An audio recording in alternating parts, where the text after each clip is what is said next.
By day, I'm his nanny. By night, his obsession. A Luna's Romance, audiobooks, original story. Opening hello, my lovely listeners. This is Luna, and welcome back to Luna's Romance audiobooks, where forbidden desire meets undeniable destiny.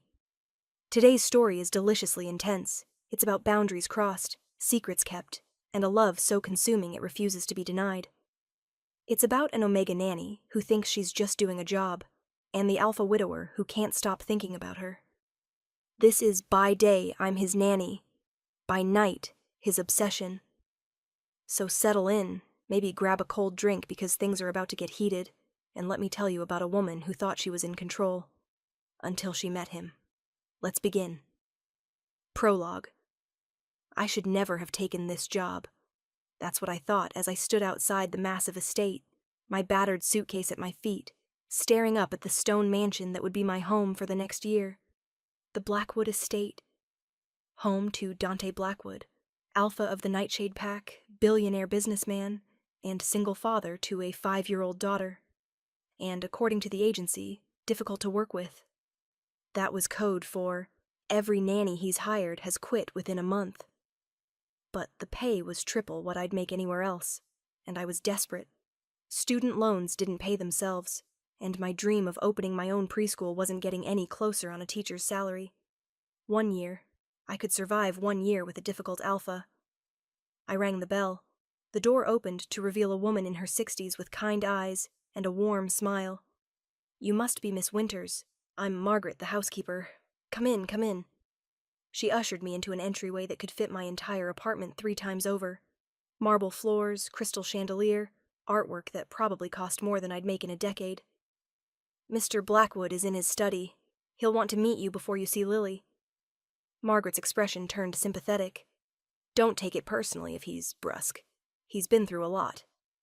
I knew the story. Everyone did. Dante Blackwood's mate had died 3 years ago, leaving him with a young daughter and a heart that had turned to stone. He hadn't looked at another woman since, hadn't dated, hadn't even considered taking a chosen mate. Just threw himself into work and raising his daughter alone.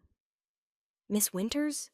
A deep voice made me turn, and my entire world stopped. He stood in the doorway of what must be his study, 6.5 feet of raw power wrapped in an expensive suit. Dark hair swept back from a face that could have been carved from granite, all sharp angles and harsh beauty. But it was his eyes that trapped me. Silver. Pure, molten silver that seemed to glow in the afternoon light. An alpha. Not just any alpha. One of the most powerful in the region. And when those silver eyes met mine, something electric passed between us. Recognition. Heat. Hunger. My wolf stirred for the first time in months, purring with interest. No, absolutely not. I was here to work. To save money. Not to develop an inappropriate attraction to my employer, Mr. Blackwood. I extended my hand, proud that my voice didn't shake. "I'm Alara Winters. I'm here about the nanny position." He stared at my hand for a long moment before taking it. The moment our skin touched, electricity shot up my arm. His nostrils flared slightly, scenting me. Vanilla and jasmine. My natural Omega scent. His grip tightened fractionally before he released me and stepped back. "You're younger than I expected," he said, his voice rough. "I'm 24, old enough to handle childcare." "And your references?" "In the file the agency sent, all verified." I lifted my chin. "I have a degree in early childhood education and 5 years of experience. I can provide additional references if needed." He studied me with those unnerving silver eyes, and I had the distinct feeling he was seeing far more than I wanted him to. "The agency mentioned your Omega. Is that a problem? Most Omegas prefer pack positions. Why take a private job?" The truth that I was saving for my own preschool, that I wanted independence, felt too personal to share. "The pay is excellent, and I prefer one-on-one care over classroom settings." Not entirely a lie. "Lily is challenging. She's been through 6 nannies in the past year." "I read that in the file. May I ask why they left?" his jaw clenched. They said she was difficult, spoiled, unmanageable. And what do you think? The question seemed to surprise him. I think she's a 5-year-old who lost her mother and doesn't know how to express her grief. The raw pain in his voice made my chest ache. Then she doesn't need management. She needs understanding. I met his eyes. I can provide that, Mr. Blackwood. Give me a chance. He was quiet for a long moment. The position is live-in. Your quarters are in the West Wing, near Lily's room. You'll have weekends off unless I'm traveling for business. Salary is as discussed with the agency. And my duties? Childcare, obviously. Educational activities. Lily's homeschooled, so you'll be responsible for her lessons as well. Margaret handles everything else. When do I start? Now. Margaret will show you to your room. Lily's afternoon lessons begin in an hour. He turned to leave, then paused. Miss Winters? Yes? Lily doesn't warm up to people easily. Don't take it personally. I won't. He left without another word, his scent, pine and smoke and something darker, lingering in the air. I let out a breath I didn't know I'd been holding. This was fine. I could do this. Ignore the attraction. Focus on the job. Save my money and leave in a year. Simple. Except nothing about Dante Blackwood felt simple, and I had no idea how complicated things were about to become. Chapter 1. 3 weeks later. I don't want to do math. Lily threw her pencil across the room. It's stupid. I took a deep breath, counting to 10. Lily Blackwood was beautiful, dark hair like her father, but with her mother's delicate features, and she was hurting in ways that broke my heart. Math isn't stupid. It's actually pretty cool. I picked up the pencil and set it back on the table. How about we make it a game? Games are for babies. Is that so? Well, I guess you're too grown up for cookies then. Her head snapped up. Cookies? I was going to bake some later, but baking requires math. Measuring ingredients, timing. If you think math is stupid, I shrugged. She studied me with eyes too old for her age. What kind of cookies? Chocolate chip, unless you'd prefer something else? A flicker of interest. Chocolate chip is okay. Then let's do 15 minutes of math, and then we'll bake. Deal? She considered it. 10 minutes. 12. Fine. She picked up her pencil. But if the cookies are bad, I'm telling Daddy you're a terrible teacher. I hid my smile. Deal. We worked through the math problems, and I was impressed by how quickly she caught on when she actually tried. She was smart, just resistant. True to my word, we moved to the kitchen after 12 minutes. Margaret was delighted to have us. Finally, someone who actually uses this kitchen. Mr. Blackwood doesn't cook, and I'm not much for baking. Lily climbed onto a stool, watching suspiciously as I gathered ingredients. First, we need to measure flour. Can you read this measuring cup? 1 cup. Perfect. Can you scoop flour until it reaches that line? She did, tongue poking out in concentration. We worked through the recipe together, measuring and mixing. I saw her start to relax, start to enjoy herself. Why did you come here? She asked suddenly as we spooned dough onto baking sheets. To be your nanny. The other nannies left because of me. Her voice was small. Because I'm bad. My heart cracked. You're not bad, Lily. I am. I made them cry. Daddy said I need to behave better, but I don't want to. I want... She trailed off. You want what, sweetie? I want my mama. Her eyes filled with tears. But she's dead, and she's never coming back, and everyone keeps trying to replace her, and I hate it. She dissolved into sobs. I pulled her into my arms, letting her cry into my shoulder. I'm not trying to replace your mama, I said softly. No one could ever do that. Your mama was special, and she loved you so much. You didn't even know her. No, but I know she must have been amazing, because she had an amazing daughter. Lily cried harder, and I just held her, rubbing her back and murmuring soft comfort. I didn't hear Dante enter until his scent hit me, pine and smoke, and that darker note that made my wolf perk up with interest. What's going on? His voice was sharp with concern. "We're okay," I said quietly. "Just having a moment." He looked at his daughter sobbing in my arms, and his expression cracked with pain. "Lily, baby!" "I want Mama," Lily wailed. He flinched like she'd hit him. "I know, Tesoro. I know." He moved closer, and I felt the heat of him at my back. "I miss her too." "Then why doesn't she come back?" "Because she can't. Death doesn't work that way." His voice was rough with emotion. "But she's watching over you. Loving you. Always." Lily's sobs gradually quieted. "The cookies are going to burn," she sniffled. I couldn't help but smile. "You're right. Let's get them out." I set her down gently and moved to the oven. The cookies were perfectly golden. "Want to try one?" I asked Lily. She nodded, wiping her eyes. I gave her a cookie and watched her take a tentative bite. "It's good," she admitted grudgingly. "I'm glad." I glanced at Dante, who was watching us with an unreadable expression. "Would you like one, Mr. Blackwood?" "Dante." The correction was automatic. "Call me Dante." "That wouldn't be appropriate. I insist." His silver eyes held mine. "And yes, I'd like to try one." I handed him a cookie, careful not to let our fingers touch. He bit into it, his eyes closing briefly. "This is excellent." "Alara's a good baker," Lily said, "and she made math not boring." "Did she?" A ghost of a smile touched his lips. "That's quite an accomplishment." "Can we make more cookies tomorrow?" Lily asked me.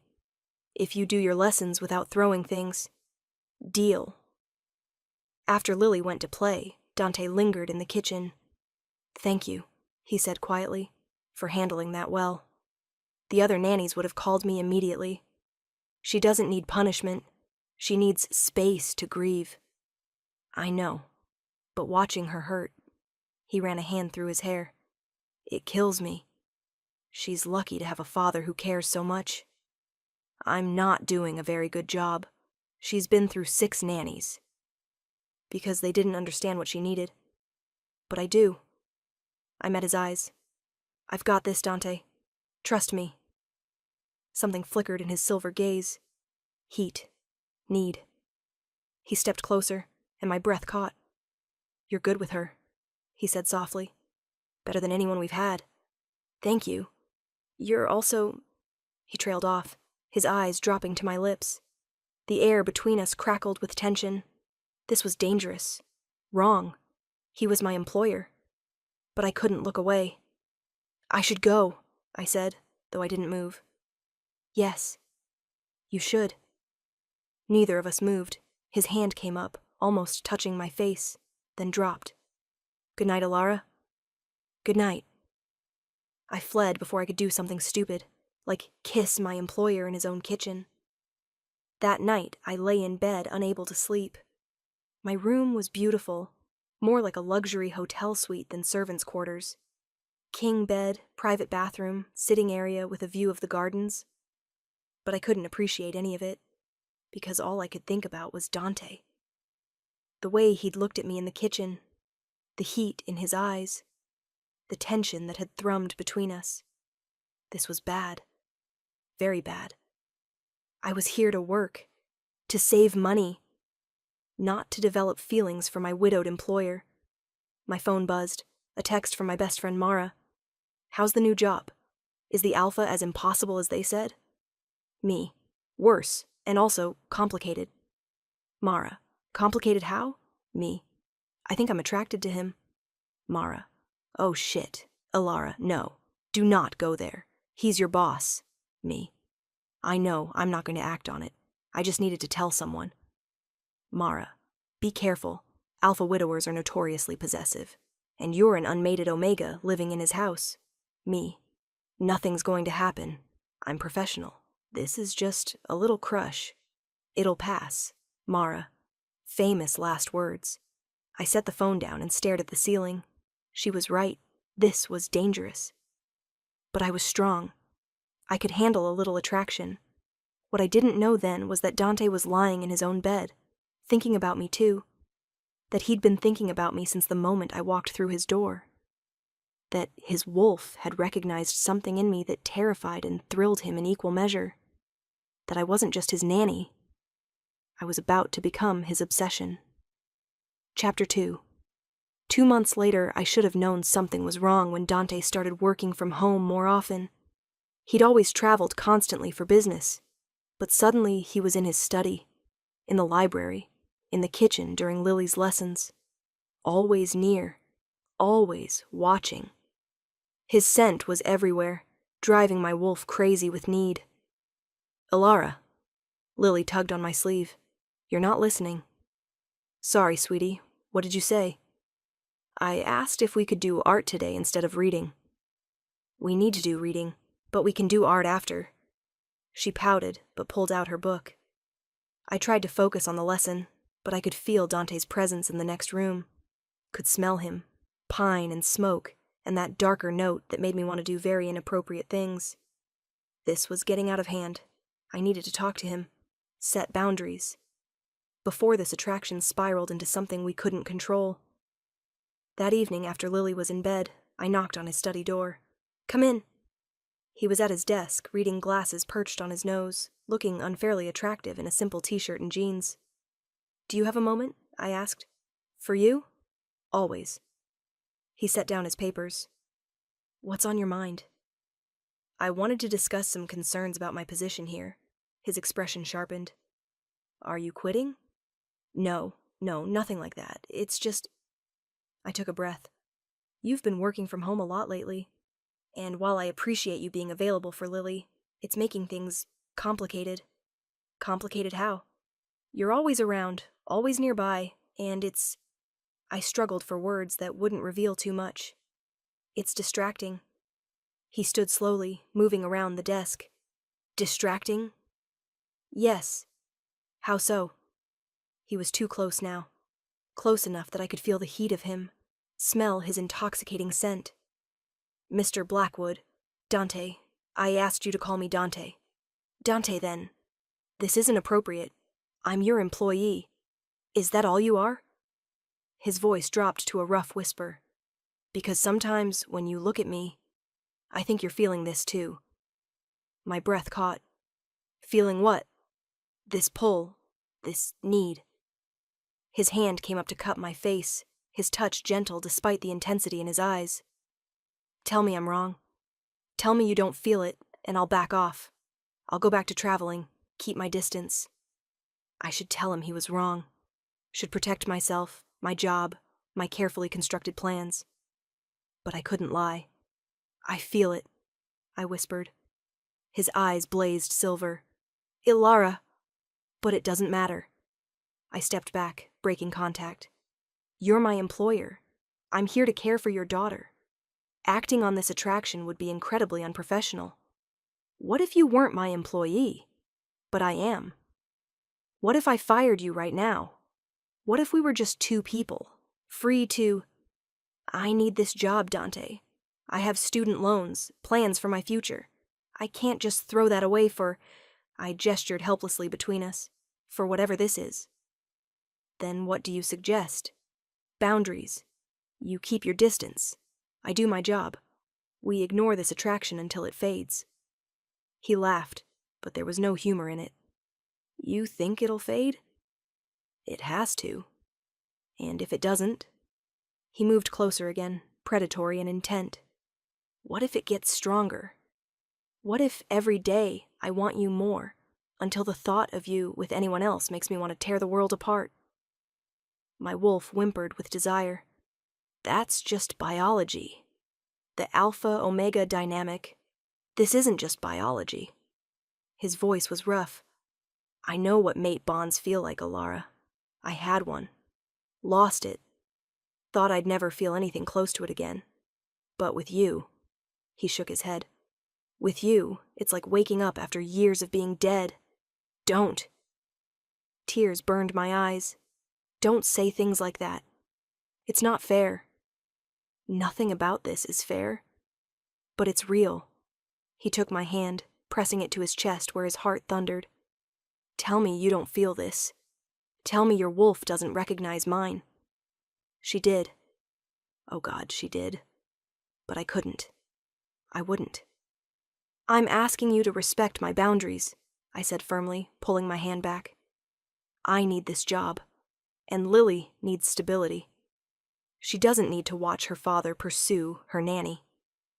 That hit home. He flinched. You're right, Lily comes first. He stepped back. I apologize. That was inappropriate. Thank you. But Alara? His silver eyes held mine. I'll respect your boundaries. I'll keep my distance. But I'm not going to stop wanting you, and eventually you're going to have to admit you want me too. He was gone before I could respond. I slumped against the desk, my heart racing. This was so much worse than I thought. Because he was right. I did want him, and resisting that want was getting harder every day.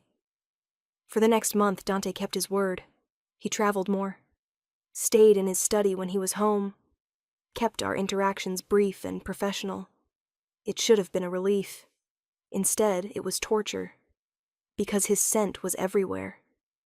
Because I caught him watching me sometimes, hunger in his eyes that he quickly masked. Because my wolf howled for him every night.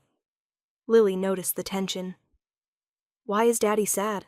She asked one day during art. He's not sad, sweetie. Yes, he is. He looks at you funny, and then he looks sad. Her little face scrunched in thought. Do you make him sad? No, it's complicated, Lily. Grown-ups always say that. She went back to coloring. I think Daddy likes you. My heart stuttered. What makes you say that? He smiles when you're around. He didn't smile before you came. She looked up with serious eyes. It's okay if you like him too. I wouldn't mind. Lily, my mama's gone. She's not coming back. Daddy needs someone to make him smile. She returned to her drawing. You make him smile. And you make me smile too. So maybe you could stay forever. I couldn't breathe. It's not that simple. Why not? You love us, don't you? Did I? I looked at this beautiful, wounded child who I'd grown to care for deeply over the past months. And I thought about Dante, his pain, his strength, the way he loved his daughter with every fiber of his being. Oh God, I was in love with them. Both of them. When had that happened? Alara, Lily's voice was worried. Did I say something wrong? No, sweetie, you didn't. I pulled her into a hug. I do love you, both of you. Then you should tell Daddy. It's not that easy. Yes, it is. You just say, I love you. She pulled back, smiling. Want me to tell him for you? Absolutely not. I laughed despite myself. This stays between us, okay? Okay. She went back to coloring, but I caught her little smile. That night, I couldn't sleep. I wandered downstairs around midnight, planning to make tea.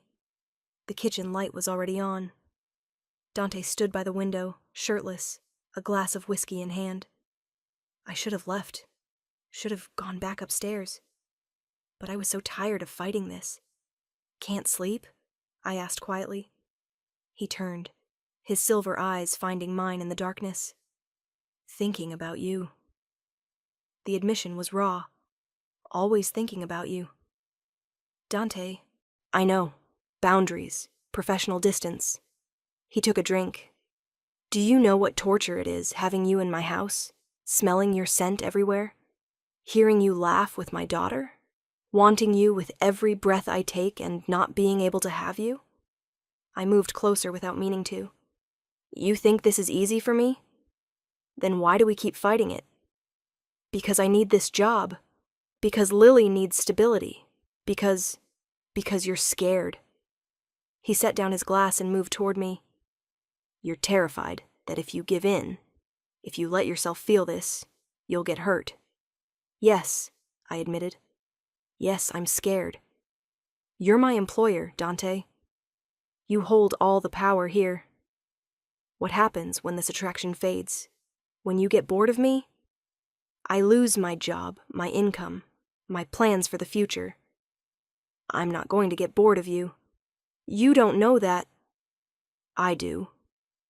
He was close now, so close I could feel the heat radiating from his bare skin. Because this isn't just attraction, Alara. It's more. So much more. Don't say it, my voice broke. Please don't say it. Why not? Because you feel it too? Because your wolf recognizes mine? His hand came up to cup my face. Because you're my mate? The word hung in the air between us. Mate. No, it couldn't be. I'm not. You already had a mate. The bond doesn't.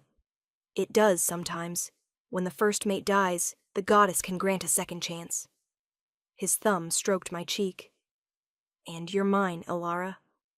I knew it the moment you walked through my door. My wolf knew it. My heart knew it. Tears spilled down my cheeks. I can't be your mate. Too late. You are. He leaned closer. Tell me you don't feel it. Tell me the bond isn't there, and I'll let you go. I'll fire you with a full year's salary and references. You'll never have to see me again. Don't tell me. His lips were inches from mine. Tell me you don't want this. I couldn't, because I did want it. Wanted him. Wanted all of it with a desperation that terrified me. I can't, I whispered. Can't what? Can't tell you I don't want it. Can't lie. I looked into his silver eyes. I feel the bond, Dante. I felt it since the beginning, and it terrifies me. His smile was triumphant and tender all at once. Then stop fighting it. He closed the final distance. Let me love you, Alara. Let me claim you as mine. What about Lily? She told me today that she wouldn't mind if you stayed forever. That you make me smile. His forehead rested against mine. My daughter is already in love with you, just like I am. My breath caught. You love me? Desperately, completely, obsessively. His lips brushed mine, feather-light. Say yes, Alara. Be my mate, my Luna. Lily's mother. Say yes and let me spend the rest of my life proving you made the right choice. I should be sensible. Should think about all the ways this could go wrong. But my heart and my wolf were done being sensible. Yes, I breathed. He kissed me then, deep and claiming and perfect. The mate bond flared to life between us, golden and strong and absolutely right. When we finally pulled apart, we were both breathing hard. No more professional distance, he said firmly. No more boundaries. No more fighting this. He swept me into his arms. From now on, you're mine, publicly, completely. Mine. Possessive much?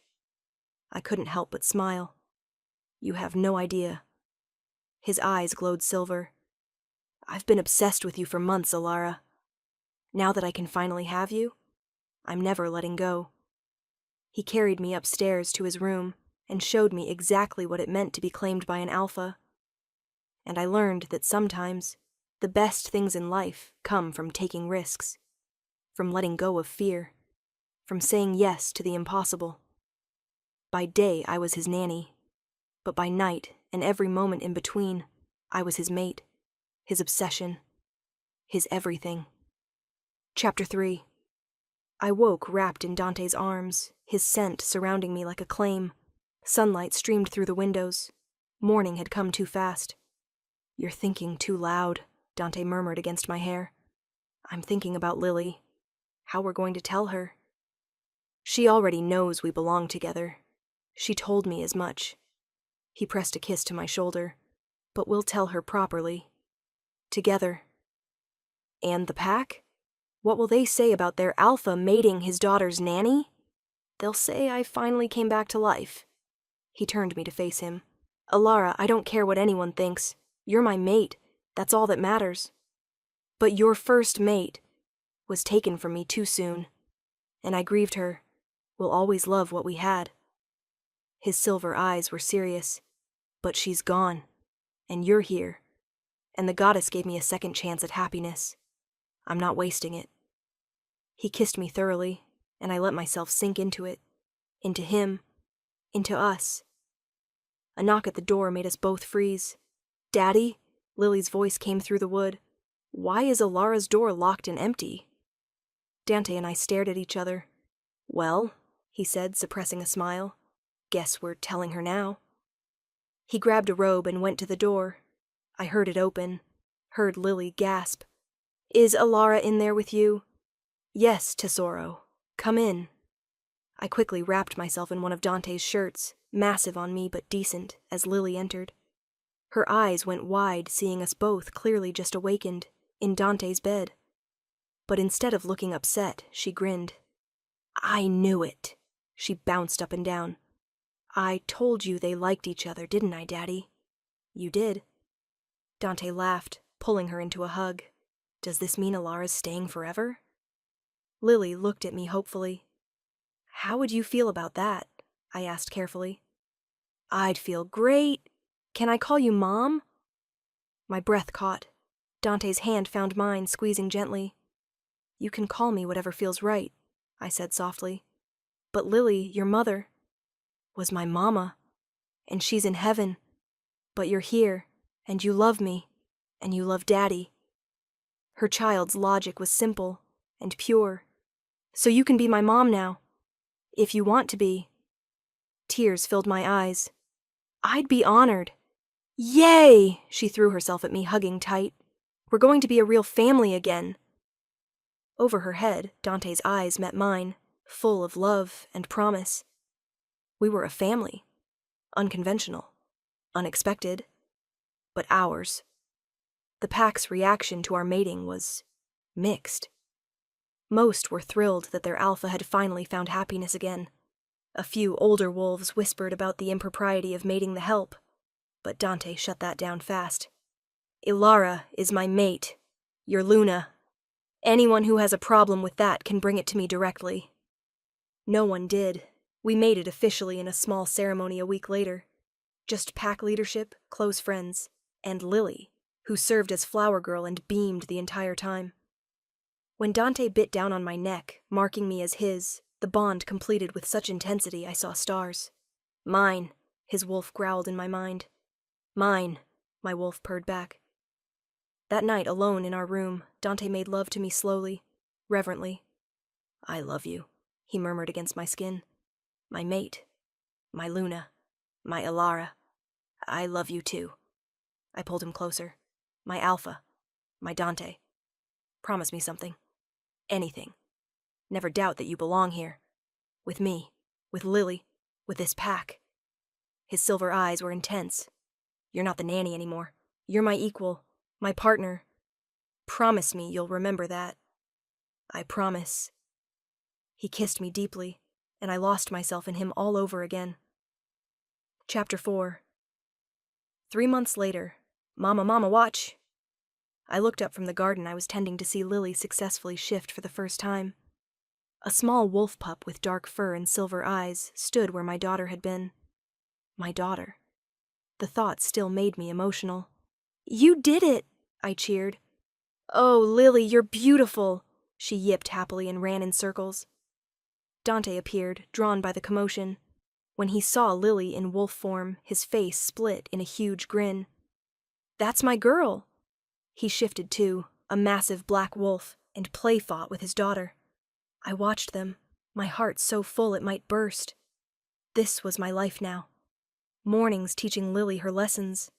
Afternoons working with pack children at the school I'd help establish. Evenings with my family. And nights. Nights were for Dante, for whispered I love yous and passionate claiming, and the bone-deep certainty that I was exactly where I belonged. "Having fun?" Margaret appeared beside me, smiling at the playing wolves. "Always," I grinned. Who knew my life would turn out like this? The goddess knew. She always does. Margaret patted my arm. "You're good for them. Good for this whole pack. They're good for me, too." After Lily shifted back, exhausted and happy, and went down for a nap, Dante found me in our room. "Hello, Luna." His eyes gleamed with mischief. "Hello, Alpha." I closed the book I'd been reading. "What are you up to?" "Nothing. Can't I just want to see my beautiful mate?" "You can, but But you have that look. What look? The one that means you're planning something. He laughed and pulled me into his lap. I have a surprise for you. What kind of surprise? The kind that'll make you very happy. He handed me a folder. Open it. I did, scanning the documents inside. Then I gasped. Dante, is this the deed to the building downtown? The one you said would be perfect for a preschool. He kissed my neck. It's yours, along with enough funding to renovate it exactly how you want.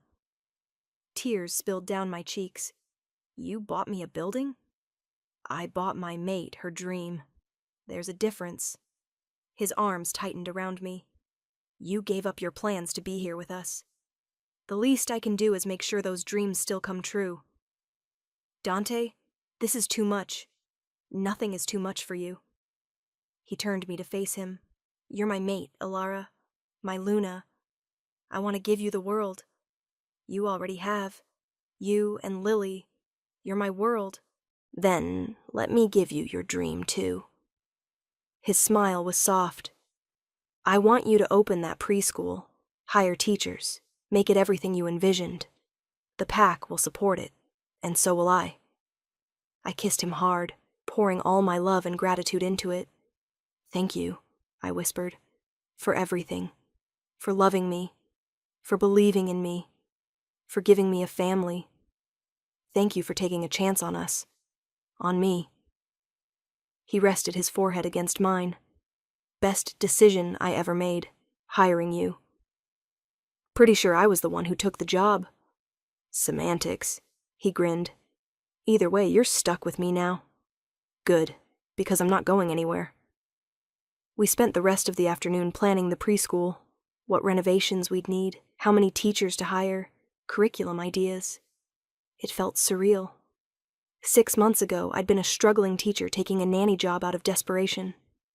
Now I was Luna of the Nightshade Pack, mother to a beautiful daughter, mate to an incredible alpha, and about to open my dream preschool. Life had a funny way of working out. Chapter 5.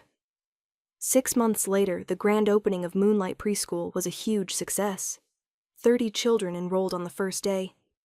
Parents from our pack and neighboring territories brought their little ones, excited for the unique blend of traditional education and wolf culture integration I'd developed. Lily helped me greet families, proud as could be in her big sister helper badge. This is my mama's school, she told anyone who'd listen. She's the best teacher ever. My heart swelled every time. Dante stood in the back, watching with undisguised pride. When our eyes met, the mate bond hummed with warmth. After everyone left, he pulled me close. You did it, he murmured. Your dream is real. Our dream, I corrected. I couldn't have done this without you. You could have. But I'm glad you didn't have to. He kissed me softly. I love you, Alara Blackwood. Alara Blackwood. I still wasn't used to my new name, but I loved how it sounded. I love you too. Come on. Margaret's making a celebration dinner, and Lily's probably bouncing off the walls waiting for us. We drove home, not to the estate, but to the new house we'd built on Packlands. Smaller than the mansion, but perfect for our little family. Lily met us at the door, practically vibrating with excitement. Guess what? Guess what? What, Tesoro? Dante laughed, scooping her up. Mama, you're going to have a baby. I froze. What? That's what Nana Margaret said. She said she could smell it. Lily bounced in Dante's arms. Am I right? Am I going to be a big sister? I looked at Dante, who'd gone very still. I don't know. I thought back. Had I been feeling off lately? More tired than usual? Margaret? Dante called. The housekeeper appeared, smiling knowingly. Congratulations, Luna. You're about 6 weeks along from what I can tell. My hand went to my stomach automatically. Pregnant. I was pregnant. Alara? Dante set Lily down and moved to me. Are you okay? I'm pregnant, I breathed. How do you feel about that? I looked at his concerned face, at Lily's excited one, at Margaret's warm smile. and I felt joy, pure, overwhelming joy. "I'm happy," I said, tears spilling over. "I'm so happy." Dante's whoop of celebration made Lily shriek with laughter. He swept me into his arms, spinning me around. "We're having a baby!" He kissed me thoroughly. "We're having a baby!" Lily jumped up and down. "I'm going to be the best big sister ever." That night, after Lily was in bed, Dante held me close. "A baby," he murmured, his hand splayed over my stomach. "Our baby. Are you happy?" I asked. Ecstatic, terrified, overwhelmed. He kissed my neck, but mostly just grateful. Grateful for you, for Lily, for the second chance at a family. Me too. I laced my fingers through his. I never imagined my life could be this good. It's only going to get better. His silver eyes glowed in the darkness. "I promise you that, Alara. Every day with you is better than the last. Sweet talker. Truth teller." He pulled me closer. "Now rest. You're growing our pup. You need your strength." Bossy alpha. Your bossy alpha." "Mine," I agreed sleepily. As I drifted off in his arms, I thought about the journey that had brought me here. Taking a job I wasn't sure about. Fighting an attraction I thought was inappropriate. Falling in love despite every logical reason not to. Becoming a mother, a mate, a Luna. It had all started with a simple job listing. Nanny wanted, difficult alpha, generous pay. I'd thought I was taking a temporary position. Instead, I'd found my forever. By day, I ran my preschool and raised my daughter. By night, and every moment in between, I loved my mate with everything I had. And soon, we'd have one more little wolf to love. Our family was growing, and I'd never been happier. Chapter 6. The pregnancy was harder than I expected. Morning sickness wasn't just in the morning. It was all day. Every day. For 12 straight weeks. Dante was incredibly patient, holding my hair, bringing me crackers, rubbing my back. "I'm sorry," I groaned after another bout of nausea. "This is miserable." "You're growing our child. You have nothing to apologize for." He pressed a cool cloth to my forehead. "Besides, you're beautiful even when you're green." "Liar." "Truth." He kissed my temple. "Though I will admit, I prefer you when you're not actively vomiting." I laughed weakly. "Fair." Lily was fascinated by my growing belly. She'd talk to it, telling her little sibling about her day, singing songs, reading stories.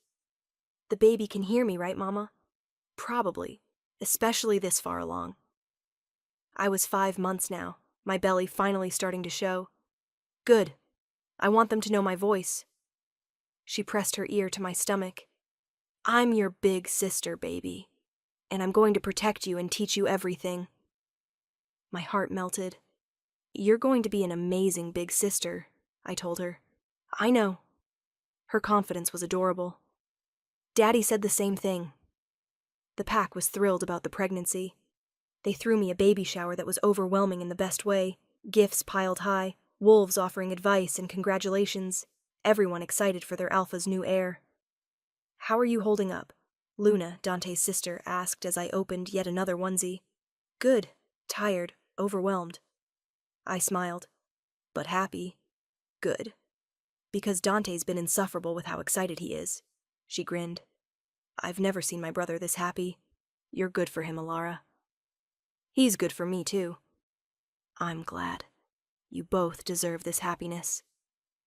That night, as Dante rubbed lotion on my growing belly, I felt the baby kick for the first time. "Did you feel that?" I grabbed his hand, pressing it where I'd felt the movement. We waited, breathlessly. Then a tiny kick against his palm. Dante's face transformed with wonder. "That's our baby." "That's our baby," I agreed, tears streaming. "Hello, little one," he murmured to my belly. "I'm your papa, and I already love you so much." Another kick, stronger this time. "I think they love you too," I said. "Of course they do. I'm incredibly lovable." He kissed my stomach, then my lips. Just like their mama. Dante? Hmm? Thank you for all of this, for giving me a family, for loving me. Ilara, you gave me more than I gave you. You brought me back to life. Gave me hope again. Gave me love. His silver eyes were intense. I should be thanking you. Then let's call it even. Deal. He kissed me deeply. Now rest. Our pup is active tonight, and you need your sleep. I settled against him, his warmth surrounding me, our baby moving between us. This was everything I'd never known I wanted. And I was never letting it go. Chapter 7. I went into labor 3 weeks early. We were having dinner, me, Dante, and Lily, when my water broke. Dante? He looked up from his pasta. What's wrong? I think the baby's coming. The plate clattered from his hand. Now? But you're not due for... Tell that to the baby. I gripped the table as a contraction hit. Oh, God, that hurt. He was at my side instantly. Breathe. Just breathe. Lily, go get Nona Margaret. Tell her it's time. Lily ran off, shouting for Margaret. You've got this, Dante said, helping me to the car. I've got you. The drive to the PAC hospital was a blur of contractions and Dante's steady voice coaching me through breathing. The medical staff was ready when we arrived. Dr. Sarah, the PAC's head physician, checked me quickly. You're already at 6 centimeters. This baby's in a hurry. She smiled. It'll be fast. Let's get you to a room. Fast was an understatement. 4 hours later I was pushing, Dante's hand crushing mine. You're doing amazing, he murmured. So strong, so brave. I hate you right now, I panted. I know, I love you too. One more push, then a cry, the most beautiful sound I'd ever heard. It's a boy, Dr. Sarah announced, placing the squirming, crying bundle on my chest. I looked down at my son, dark hair like his father, already showing the promise of alpha strength. Perfect. Absolutely perfect. Hi, baby, I whispered. We've been waiting for you. Dante was crying openly, his hand gentle on our son's tiny head. He's beautiful, just like his mother. He has your hair, and your nose. Dante kissed me softly. Thank you, for him, for Lily, for everything. You did half the work. The easy half. He gazed at our son with such love it made my chest ache. What should we name him? We'd discussed names but never settled on one. Looking at our son now, I knew. Sebastian, I said. Sebastian Dante Blackwood. Sebastian. Dante tested it, smiling. It's perfect. He's perfect. Lily met her baby brother the next day. She climbed carefully onto the hospital bed, staring at Sebastian with wide eyes. He's so tiny. You were this tiny once, I told her. Really? Really? And you're going to help him grow big and strong, right? Right. She gently touched his little hand. He grabbed her finger and her face lit up. He likes me. Of course he does. You're his big sister. Dante took a photo of them, capturing the moment perfectly. That night, alone with my little family, I felt complete in a way I'd never experienced. We did good, I told Dante as he held Sebastian, rocking him gently. We did. He looked at our sleeping daughter on the couch, then at the baby in his arms, then at me. Look at us, a real family, the best family. All because you answered a job listing for a difficult alpha. All because a difficult alpha saw past the professional boundaries. He grinned. I prefer determined to difficult. Obsessed. That, too. His eyes heated. Still obsessed. Always will be. Good, because I'm obsessed with you, too. We sat in comfortable silence, watching our children sleep, the mate bond warm and content between us. This was what happiness looked like. Not perfect, not always easy, but real. And ours. And worth every risk we'd taken to get here. Chapter 8. 2 years later. Mama, Seb took my toy. Did not. Did too. I looked up from the preschool paperwork I was reviewing to see my children arguing over a stuffed wolf. Lily was 7 now, long-legged and confident. Sebastian was 2, all chubby cheeks and mischief. "Let's use our words instead of yelling," I said calmly. "Lily, did you ask nicely to share?" "He doesn't share." "Did you ask?" "No." "And Sebastian, did you take the toy without permission?" My son's bottom lip wobbled. "I wanted to play." "I know, baby, but we ask first, right?" "Right." He handed the toy back to Lily. "Zoe." "Thank you for apologizing." I pulled both children into a hug. "Now, why don't we all play together?" Crisis averted. I returned to my work. Moonlight Preschool had expanded. We now had 3 teachers, 50 students, and a waiting list. It was more than I'd ever dreamed. "How's my brilliant Luna?" Dante's voice made me look up. He leaned against the doorway, looking unfairly handsome in his business suit. "Busy. How was the council meeting?" "Boring. They approved our territory expansion, though." "That's great." I stood to kiss him. "Means more room for the pack." "Exactly what I said." His hands settled on my waist. "And speaking of expansion, Dante, no. We agreed. 2 kids is enough." "I didn't say anything about kids." He laughed. "I meant the preschool. The council wants to fund satellite locations in other territories. They're impressed with our model." "Really?" Excitement bubbled up. "That's amazing. I know. My mate is changing the world, one little wolf at a time." He kissed me soundly. I'm very proud. "Daddy!" Sebastian toddled over. "Up!" Dante scooped him up easily. "Hey, little alpha. Been good for Mama?" I shared. "Did you? That's my boy." Lily appeared, tugging on my hand. "Mama, can I help at the preschool tomorrow, please?" "If you finish your homework tonight." "Deal." She ran off, and I smiled. "Happy?" Dante asked softly. I looked at him. My mate, my love, my everything. At our children, healthy and happy. At the life we'd built together. "Deliriously," I said. "You?" "Never been happier." He shifted Sebastian to one hip and pulled me close with his free arm. "Though I do miss having you all to myself sometimes." "The kids go to bed at 8. Is that a promise?" "Absolutely." I grinned. "Your obsession needs attention?" "Always." His eyes heated. "My beautiful mate always has my attention." "Good, because you're stuck with me. Best thing that ever happened to me, being stuck with you." That evening, after the kids were in bed, Dante and I sat on our porch swing, watching the stars. "Do you ever regret it?" he asked suddenly. "Taking that job? All the complications?" "Never. Not once." I snuggled closer. "Best decision I ever made." "Even when I was being impossible? Especially then." I smiled. "Your obsession was oddly flattering." "Was. I'm still obsessed." He nuzzled my neck. "Even more now that you're mine." "I'm not complaining." "Good, because I'm never letting you go.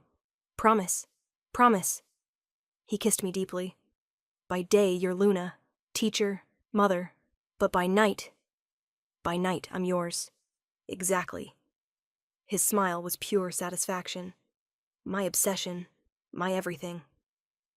I thought about that scared Omega who'd stood outside this estate 2.5 years ago, unsure if she could handle a difficult alpha. I'd had no idea what I was walking into. No idea I'd find my mate, my family, my purpose. No idea that taking a job as a nanny would lead to the greatest love story of my life. But I was so glad I took the chance.